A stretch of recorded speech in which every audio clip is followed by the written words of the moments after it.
Hello everyone. तो फिर आज का हमारा टॉपिक होने वाला है electric field intensity due to an electric dipole at any point. तो सबसे पहले अपन ना डायग्राम बनाते हैं ताकि समझ में आए कि अपन करने क्या वाले हैं।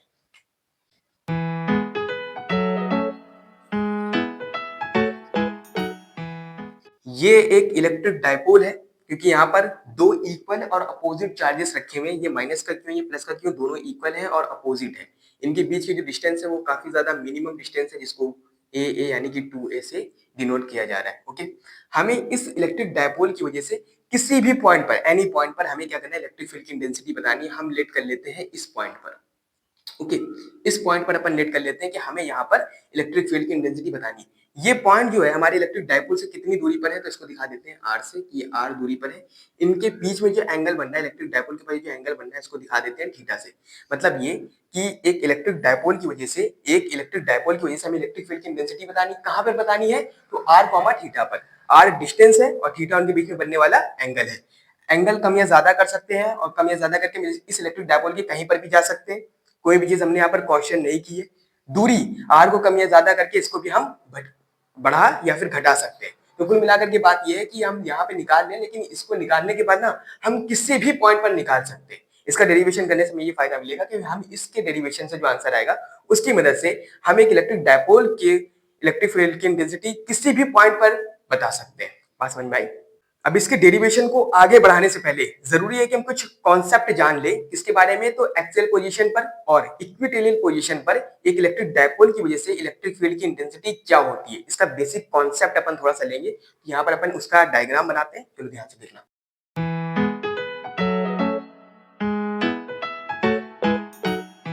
ये एक इलेक्ट्रिक डाइपोल है। तो इस इलेक्ट्रिक डाइपोल की अगर डायरेक्शन की बात की जाए तो इलेक्ट्रिक डाइपोल की जो डायरेक्शन होती है वो माइनस के क्यू से शुरू होकर प्लस के क्यू की ओर यानी कि इस डायरेक्शन में जाता है। समझ पा रहे हो? इलेक्ट्रिक डाइपोल की जो डायरेक्शन होगी वो माइनस के क्यू से लेकर प्लस के क्यू तक होगी, यानी इस डायरेक्शन में जाएगी। समझ में आ गया? Very good. चलो आगे देखो। अगर हम यहाँ पर एक्सियल पोजीशन की बात करें, एक्सियल पोजीशन क्या होता है, तो एक्सियल पोजीशन ये होता है जिस डायरेक्शन में इलेक्ट्रिक डाइपोल की, जो डायरेक्शन इलेक्ट्रिक डाइपोल का है, जो डायरेक्शन इलेक्ट्रिक डाइपोल का है।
तो अब इक्वेटोरियल पोजीशन पर इलेक्ट्रिक फील्ड की इंटेंसिटी का जो फॉर्मूला होता है इलेक्ट्रिक डाइपोल में, वो समझते हैं और उसका इलेक्ट्रिक डाइपोल के साथ और एक्सियल पोजीशन के साथ जो रिलेशन होता है इसको समझते हैं।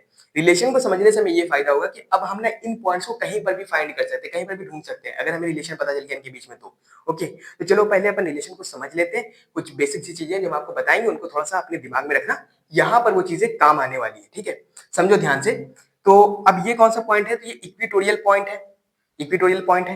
इक्वेटोरियल पॉइंट पर इलेक्ट्रिक फील्ड की इंटेंसिटी का एक इलेक्ट्रिक डाइपोल में फॉर्मूला क्या होता है, वो होता है E equal to KP upon में आर का क्यूब। ये हमें पता है। उसके बाद चलो अब इनके बीच में अपन रिलेशन देखते हैं। देखो ध्यान से, इलेक्ट्रिक डाइपोल की अगर डायरेक्शन की बात की जाए तो डायरेक्शन इधर जा रहा है। इलेक्ट्रिक डाइपोल का जो डायरेक्शन है वो मेरी तरफ इधर आ रहा है। एक्सेल पोजीशन की अगर बात की जाए तो एक्सेल पोजीशन भी इधर ही आ रहा है। दोनों सेम डायरेक्शन में, इनके बीच में जो एंगल बन रहा है कितना बन रहा है, 0 डिग्री का। अब इसी तरीके से इक्वेटोरियल पॉइंट पे देखो, इक्वेटोरियल पॉइंट पर इलेक्ट्रिक डाइपोल की डायरेक्शन के साथ जो एंगल बन रहा है वो कैसा बन रहा है, इस वाले डायरेक्शन के साथ जो एंगल बन रहा है कितना बन रहा है, 90 डिग्री का। समझ में आया? समझ में आया, बहुत अच्छी बात है। एक्सेल पोजीशन के साथ, अब इस बात को अपने जहन में बिल्कुल अच्छे से बंद करके रख देना। देखो ध्यान से, एक्सियल पोजीशन या बोल दो एक्सियल पॉइंट और इक्वेटोरियल पॉइंट के बीच में जो एंगल बन रहा है वो कितना बन रहा है 90 डिग्री का। मतलब अगर हमने कहीं पर एक्सियल पॉइंट फाइंड कर लिया ना और उसके 90 डिग्री के एंगल पे अगर हमें कोई पॉइंट मिल रहा है ना इलेक्ट्रिक डायपोल पे, तो वो हो ना हो उसके साथ इक्वेटोरियल पॉइंट पर है। समझ में आया? चलो यही चीज अपन यहाँ पे लगाएंगे। ये क्या कौन सा पॉइंट है? एक्सेल, और एक्सेल के साथ जो 90 डिग्री के एंगल पे हमें पॉइंट बी मिल रहा है इसको क्या बोलेंगे? Equatorial point. क्लियर हुआ? अब एक चीज और सुनो, इक्वेटोरियल पॉइंट पर इलेक्ट्रिक फील्ड की जो डायरेक्शन होता है, इक्वेटोरियल पॉइंट पर इलेक्ट्रिक फील्ड का जो डायरेक्शन होता है वो अपोजिट डायरेक्शन में होता है। मतलब यहाँ पर अगर इधर जा रहा है ना तो इक्वेटोरियल पॉइंट के लिए इलेक्ट्रिक फील्ड का जो डायरेक्शन होगा डायपोल का वो इधर जाएगा, मतलब अपोजिट डायरेक्शन में होगा। हम डायरेक्शन यहाँ पे बना दे रहे हैं, देखो डायरेक्शन बना दिया। चलो देखो ये डायरेक्शन बन गया, किधर जा रहा है? इधर। इलेक्ट्रिक डायपोल के डायरेक्शन के साथ इसका इक्वेटोरियल पॉइंट के इलेक्ट्रिक फील्ड इंटेंसिटी का जो डायरेक्शन जा रहा है वो किधर जा रहा है? अपोजिट, यानी 180 डिग्री के एंगल पे जा रहा है। एक बार फिर से इस पॉइंट को हम रिपीट करते हैं, सुनना ध्यान से। इलेक्ट्रिक डायपोल के डायरेक्शन के साथ इलेक्ट्रिक फील्ड का जो डायरेक्शन है इक्वेटोरियल पॉइंट पर वो कितने का एंगल बना रहा है? 180 डिग्री का एंगल बना रहा है। मतलब दोनों अपोजिट डायरेक्शन में जा रहे हैं। इतनी बात समझ में आ गई? इनका फॉर्मूला समझ में आ गया? बहुत अच्छी बात है। अब ये बिल्कुल हल हुआ है। ठीक है, देखो कैसे। सबसे पहली बात, इनके कंपोनेंट्स कर लो। ठीक है, इसके क्या कर लेंगे? कंपोनेंट्स। इसके दो कंपोनेंट्स होंगे, एक तो जाता है तुम्हारा एंगल की तरफ, एंगल की तरफ आ गया क्योंकि एंगल हमारा ये बन रहा है। यहाँ पे भाई इलेक्ट्रिक फील्ड के इसकी अगर बात की जाए डायपोल के डायरेक्शन की, तो बच्चा इधर ही होगा ना, माइनस से लेके प्लस की तरफ। ठीक है, तो हमने इसके क्या करें? कंपोनेंट्स ले लिए। एक कंपोनेंट तो हमारा ये हो गया, ठीक है, जिसको क्या बोलते हैं? एंगल की तरफ है तो इसको क्या बोलते हैं? P cos theta. एंगल की तरफ आता है कॉस, और एंगल के अपोजिट डायरेक्शन में, एंगल के अपोजिट यानी कि इधर जाएगा मेरा साइन, तो यहाँ पे नाम देंगे पी साइन थीटा। इस तरीके से हमें इस डायपोल के हमें हमने क्या किया? हमने दो कंपोनेंट्स ले लिए। एक लिया हमने एंगल की तरफ जो कि गया पी कॉस थीटा, और एक एंगल के अपोजिट जो कि गया पी साइन थीटा। क्लियर हुआ? समझ में आ गया? वेरी गुड, चलो अच्छी बात है। अब जरा ध्यान से देखो, हमें किस पॉइंट पर, हमें इस डायपोल की वजह से किस पॉइंट पर इलेक्ट्रिक फील्ड की इंटेंसिटी बतानी है, तो पॉइंट हमारा कौन सा? ये। इस पॉइंट को नाम दे दो, ए नाम दे देते हैं। ठीक है, इस पॉइंट पर हमको इलेक्ट्रिक फील्ड की इंटेंसिटी बतानी है। क्लियर हुआ? बहुत अच्छी बात है। अब ध्यान से देखो, हमने जो पी कॉस थीटा लिया है, पी कॉस थीटा किस डायरेक्शन में जा रहा है? पी कॉस थीटा का डायरेक्शन हमने ये बताया, बनाया भी। कंपोनेंट्स हमने लिया इस डायरेक्शन में, है ना? तो पी कॉस थीटा कहाँ जा रहा है? इस डायरेक्शन में। हमें किस पॉइंट पर इलेक्ट्रिक फील्ड की इंटेंसिटी बतानी है? इस पॉइंट पे। जरा ध्यान से देखो, दोनों का दोनों कहाँ जा रहा है? सेम डायरेक्शन में जा रहा है। देखो इलेक्ट्रिक डायपोल, और जिस पॉइंट पर हमें इलेक्ट्रिक फील्ड की इंटेंसिटी बतानी है दोनों सेम डायरेक्शन में हो तो उसको बोलते हैं एक्सियल पोजीशन।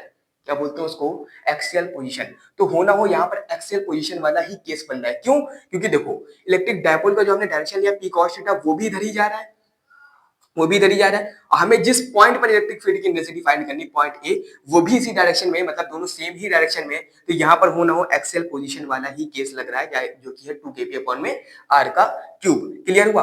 अब इसी तरीके से आगे देखो, ये जो पी साइन थीटा जो हमने ले रखा है, ये पी साइन थीटा किस वाले के साथ? पी कॉस थीटा के साथ 90 डिग्री का एंगल बना रहा है। जो कंपोनेंट्स लिए जाते हैं ना, ये एक दूसरे के परपेंडिकुलर लिए जाते हैं। कैसे लिए जाते हैं? एक दूसरे के परपेंडिकुलर। ये हमने लिया है तो हमें पता है कि दोनों क्या है? एक दूसरे के साथ 90 डिग्री का एंगल बना रहे हैं। क्लियर हुआ? हमें ये नहीं पता कि ये डायपोल के साथ कितना एंगल बना रहा है, ये हमें नहीं पता। ये थीटा एंगल है ना, ये वाला ऊपर वाला इलेक्ट्रिक डायपोल, और इसके साथ भी एंगल बना है, हमें ये नहीं पता। लेकिन हाँ, पी साइन थीटा और पी कॉस थीटा के बीच में जो एंगल बनना है हमें ये पता है कि ये कितना होगा? 90 डिग्री, क्योंकि कंपोनेंट्स हमने लिए। इसे हिंदी में क्या बोलते हैं? छोड़ो इसे। ठीक है, जो कि कंपोनेंट्स हमने ले रखे हैं। समझ में आ गया? चलो आगे देखो। तो इस तरीके से पी साइन थीटा और पी कॉस थीटा के बीच में जो एंगल बनना है कितना बन रहा है? 90 डिग्री का एंगल बन रहा है। एक्सियल पोजीशन के साथ जो पॉइंट होता है जो 90 डिग्री का एंगल बना रहा होता है उसको क्या बोलते हैं? Equatorial point. ये हो ना हो ये इक्वेटोरियल पॉइंट वाला ही केस हमारे लिए बन रहा है। समझ में आ गया? बहुत अच्छी बात है। चलो आगे देखो। चलो यहाँ पर अगर अपन इलेक्ट्रिक फील्ड के डायरेक्शन की बात की जाए तो वो किधर जा रहा है? इस डायरेक्शन में जा रहा है। अपन ए को थोड़ा सा रेस करते हैं, नीचे लिख देते हैं। इस डायरेक्शन में हमें इलेक्ट्रिक फील्ड देखने को मिल रही है, इसको नाम दे दिया E1। क्लियर हुआ? समझ में आया? नहीं आया समझ में? भैया देखो, इसकी वजह से जो इलेक्ट्रिक फील्ड का जो डायरेक्शन जा रहा है वो किधर जा रहा है? इसी डायरेक्शन में तो जा रहा है, इसी डायरेक्शन में तो इलेक्ट्रिक फील्ड जा रहा है। अरे भाई ये इलेक्ट्रिक डायपोल है, इस डायपोल का हमने डायरेक्शन कहाँ लिया? इधर ही तो हमने ले रखा है, तो E1 का जो डायरेक्शन होगा वो इधर ही तो होगा। ठीक है, अब आगे देखो, P sine theta, P sine theta इसको हमने क्या मान लिया? हमने इसको इक्वेटोरियल पॉइंट वाला केस मान लिया, क्योंकि कनेक्ट करो तो इक्वेटोरियल पॉइंट वाला ही केस बन रहा है। ठीक, तो अब जरा ध्यान से देखो, अगर ये इक्वेटोरियल वाला पॉइंट बन रहा है तो एक इलेक्ट्रिक डायपोल के इक्वेटोरियल पॉइंट पर इलेक्ट्रिक फील्ड की जो डायरेक्शन होता है वो कहाँ होता है? कहाँ होता है? तो भैया अगर इसके डायरेक्शन की बात की जाए इसके डायरेक्शन की बात की जाए, इस पी साइन थीटा इस डायपोल की अगर बात की जाए तो डायपोल का डायरेक्शन ये हमने ले रखा है, इस डायपोल का डायरेक्शन हमने कहाँ ले रखा है, ये ले रखा है। तो इसके इंटेंसिटी सॉरी इसके इलेक्ट्रिक फील्ड का जो डायरेक्शन होगा उसके डायपोल के साथ अपोजिट होगा, 180 डिग्री के एंगल पे होगा। लिया था हमने यहाँ पर 180 डिग्री के एंगल पर अपोजिट लिया था, तो ये भी कहा जाएगा 180 डिग्री के एंगल। तो चाहो तो इधर ऐसे ले लो 180 डिग्री के एंगल, या फिर यहाँ पे ऐसे बना लो, क्योंकि यहाँ पर अपन देख रहे हैं ना, यहाँ पे ऐसे बना लो। समझ में आया? नहीं आया समझ में? यहाँ पे भी तो ऐसे बना सकते हैं, ठीक है, क्योंकि हम इस पॉइंट पे देख रहे हैं ना, तो हम इसी पॉइंट पे देख ले कि भाई इन दोनों के बीच में एंगल कैसा बन रहा है। अब ये वाला जो हमने डायरेक्शन दिया है, इसको अगर हमने E1 नाम दिया था तो इस इलेक्ट्रिक फील्ड को नाम दे देंगे E2। ये दो हमें यहाँ पर इलेक्ट्रिक फील्ड देखने को मिली, एक E1 और एक E2। मतलब पॉइंट ए पर हमें दो इलेक्ट्रिक फील्ड देखने को मिली, एक इस डायरेक्शन में और एक इस डायरेक्शन में, और इनके बीच में जो एंगल बन रहा है वो कितना होगा, 90 डिग्री का। ठीक है, अब ध्यान से सुनो, अगर कभी भी दो वेक्टर्स एक दूसरे के 90 डिग्री के एंगल पर, एक इधर और एक इधर जा रहा हो, तो इनका यहाँ पर जो अपन निकालेंगे इलेक्ट्रिक फील्ड, हमें इलेक्ट्रिक फील्ड की इंटेंसिटी तो बतानी है इस पॉइंट पर, तो यहाँ पर जो अपन इलेक्ट्रिक फील्ड निकालेंगे वो नेट इलेक्ट्रिक फील्ड निकलेगा, जो कि वेक्टर के सम रूल से निकलेगा। ठीक है, इसको हिंदी में बोलते हैं सदिश के योग से निकलेगा। बात समझ में आ गई? चलो, तो इसका फॉर्मूला क्या होता है, हम यहाँ पे फॉर्मूला लिखे दे रहे हैं, ध्यान से देखना। फॉर्मूला इसका ये होता है, यहाँ पर अगर अपन नेट निकाले तो ई नेट बराबर आएगा अंडर रूट में E1 का स्क्वायर प्लस E2 का square plus 2E1 E2 cos theta. समझ में आ गया? Well done. तो यहाँ पर जो ई नेट निकलेगा, ई नेट जो निकलेगा, यहीं पे हमने फॉर्मूला लिख दिया है, कोई परेशान होने वाली बात नहीं है। तो जो ई नेट निकलेगा वो होगा E1 का स्क्वायर, इसका स्क्वायर प्लस E2 का स्क्वायर यानी इसका square plus 2E1 E2 cos theta. ये फॉर्मूला होता है। ठीक है, अब इस फॉर्मूले का अपन यूज करके इसको आगे सॉल्व करने वाले, ध्यान से देखना। यहाँ पर ओपन करते हैं ई नेट बराबर अंडर रूट में, सबसे पहले आएगा E1 का स्क्वायर। E1 अगर E1 की बात की जाए तो E1 हमारा कौन सा पॉइंट बन रहा है, देखो ध्यान से, E1 हमारा बन रहा था एक्सियल पोजीशन वाला पॉइंट, जो इलेक्ट्रिक फील्ड का डायरेक्शन उधर ही है, हमें जिस पॉइंट पे बताना है वो उधर ही है, और ये जो हमारा डायपोल का जो डायरेक्शन है वो भी कहाँ है, इधर ही है। दोनों को दोनों कहाँ है, सेम डायरेक्शन में जा रहे हैं, तो ये कौन सा पॉइंट बनता है, एक्सियल पोजीशन वाला पॉइंट बन जाता है, एक्सियल पोजीशन वाला केस बन जाता है, जिसमें हमारा फॉर्मूला क्या होता है, is equal to 2kp upon में r का क्यूब। यहाँ पर अपन E1 की जगह पे क्या लिखेंगे, या फिर अब इसको नाम E1 और इसको नाम दे दो E2। तो समझ में आ गया, E1 की जगह पे अपन इसको रखेंगे, E2 की जगह पे अपन इसको रखेंगे। तो E1 की जगह पे नाम दे दो, E को नाम दे दिया अब हमने E1, तो सीधी सीधी बात कि E1 क्या था, हमारा एक्सियल पोजीशन वाला केस था, तो यहाँ पे लिखेंगे 2kp अपॉन में r का क्यूब, जो कि ये वाला फॉर्मूला है। यहाँ पे लिख देंगे 2k, और p जो लिखेंगे वो p कौन सा लेंगे, सिंपल p ना लेकर के p cos थीटा ले लेंगे, p के साथ cos थीटा, क्योंकि यहाँ पर हमने क्या करे थे, इसके कंपोनेंट्स कर लिए थे। तो आ जाएगा यहाँ पर p cos थीटा। यहाँ पर नॉर्मल नहीं आकर के, नॉर्मल p ना करके ये वाला p आ जाएगा p cos थीटा, अपॉन में क्या आ जाएगा r का क्यूब, और इसका हमें क्या करना था, स्क्वायर। तो इस पूरे का क्या हो गया, स्क्वायर। प्लस का निशान लगाओ, E1 का स्क्वायर प्लस E2 का स्क्वायर। E2 क्या है भाई, इक्वेटोरियल वाला पॉइंट बनना है, जो कि फॉर्मूला क्या था, kp अपॉन में r का क्यूब। तो यहाँ पे यूज कर दो भाई, क्या आ जाएगा, p आ जाएगा, p के साथ क्या आएगा, p sin थीटा। तो यहाँ पे लगा दो p sin थीटा, अपॉन में आ जाएगा r का क्यूब, और इस पूरे का आ जाएगा स्क्वायर, क्योंकि ये फॉर्मूले में। अब आगे देखो, आगे फॉर्मूले में plus 2E1 E2 cos theta. तब देखो इसको भाई आगे लिखना है, बेवकूफी है, पूछो क्यों, देखो ध्यान से, 2E1 E2 cos theta multiply में cos थीटा कितना रखेंगे, 90 डिग्री, cos 90 पे हो जाता है 0, तो पूरा पार्टीशन कितना हो जाएगा, 0। तो मन करे तो भाई इसको लिखना है यहाँ पर, लिखने के बाद फिर 0 करोगे, काटापीटी करोगे, खत्म हो जाएगा, कोई फायदा नहीं मिलना, सिर्फ टाइम वेस्ट होना है, और लिखने में तुम्हारी मेहनत जाएगी। तो हम खामखा मेहनत जाया नहीं कर रहे, समझ जाओ इस बात को कि ये हमारा क्या आ जाएगा, 0, क्योंकि भाई cos थीटा रखोगे 90 डिग्री, तो 90 जैसे रखो यहाँ पे 0 आ जाएगा, E1 E2 2 सब 0 हो जाएगा। ओके, क्लियर हुआ? अब यहाँ पे देखो 2k r का क्यूब, kp r का क्यूब, सॉरी 2 को हटाओ, kp r का क्यूब, kp r का क्यूब, दोनों जगह क्या है, कॉमन आना है। तो भैया अंडर रूट के अंदर का दोनों चीज कॉमन आ रही है, स्क्वायर हो तो स्क्वायर की क्या हो जाती है, रूट की क्या हो जाती है, बाहर आ जाती है भाई। तो ये कहाँ आ जाएगा, बाहर आ जाएगा, तो हमें यहाँ से मिलेगा ई नेट बराबर kp अपॉन में r का क्यूब, और अंडर रूट में क्या बचा भाई, जो चला गया वो नहीं है, बाकी जो है वो है। ठीक है, समझ में आया? तो अंडर रूट में मेरे पास क्या बचा, 2 बचा cos थीटा का स्क्वायर प्लस sin थीटा का स्क्वायर। समझ में आ गया?